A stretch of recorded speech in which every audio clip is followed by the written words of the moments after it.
Pinatigil na. Dan Fernandez, ako mukhang inutusan na kayo ni Ted Filon na itigil na yung pinaggagawa ninyo diyan sa Quadcom na alam naman ngayon ng karamihan na ginigipit nyo lang si dating Pangulong Duterte kung paano or ano yung paraan nila or ano yung pamamaraan ni dating Pangulong Duterte noon para naman maayos yung bansa natin kontra sa mga mahilig magpulburon o nagtitinda ng pulburon. Ito, ang video. Congressman, ito po. Kasi may mga nagpapanukala ng Truth Commission dito sa nangyari pong madugong war on drugs. No? May mga ganon. Pero ngayon po, dalawang kapulungan ng Kongreso is exerting effort and consuming too much time, no?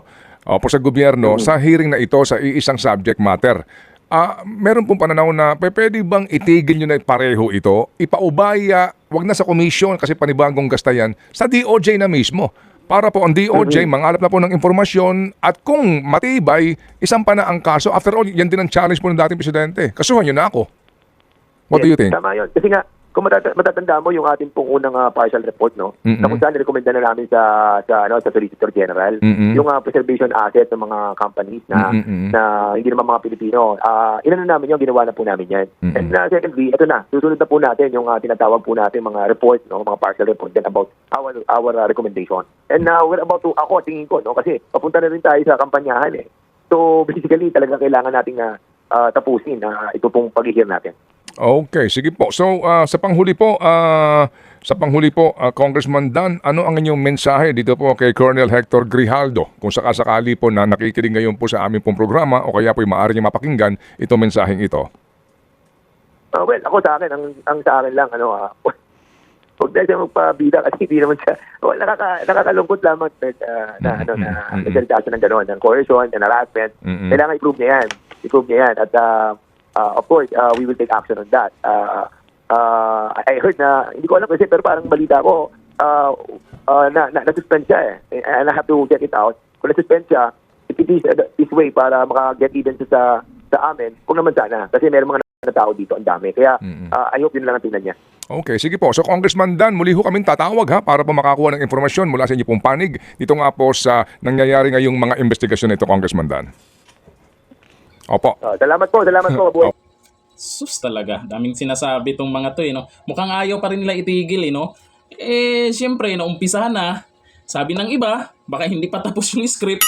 Sana Wala na booking na kayo Dapat buwagin na yung quadcom na yan or kung ano man yung pamamaraan nyo dyan. Kasi kung meron talaga kayong ebidensya, kung meron talaga kayong hawak na mga patunay na malakas na mga ebidensya, edi kasuhan nyo na. Sa korte na. Yung ginagawa nyo kasi, sa tingin ng karamihan din, mag-e-election na.